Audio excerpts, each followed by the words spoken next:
Да му простите ли? Кратко видео. Да простите ли на този човек? Да простите ли на този човек? Да простите ли на този човек? Да простите ли на този човек?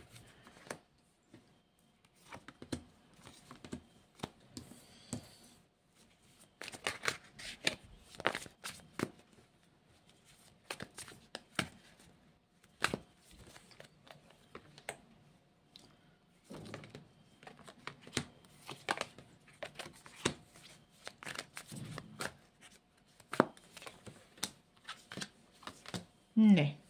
Не. Не. Защото не му прощавайте на този етап. Първо много добре обмислете нещата. Първо сложете везните лъжите му и истините му. На кантара колко ще са лъжите, колко са истините в тази връзка и в това, което ви е причинил. Този човек няма да се промени. Изяснете всичко, какво искате, какво желаете от тези взаимоотношения, от тази връзка.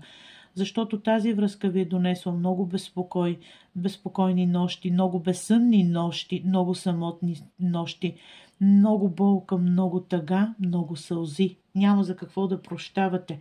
Трябва първо да оправите много добре вътрешните си конфликти, защото този човек е егоцентрик и отново ще ви нарани.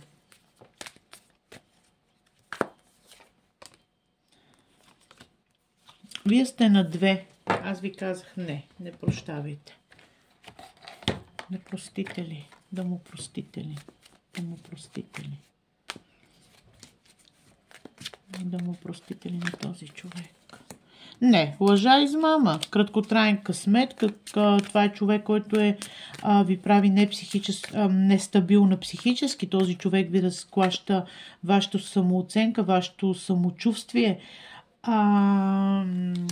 Вие сте жена с стойност, жена, която трябва да се обърне към себе си, жена, която да изгради отново себе си, да вземе правилното решение и не се самозаблуждавайте, че той ще приключи с любовните триъгълници, с китничество, че няма да има друга.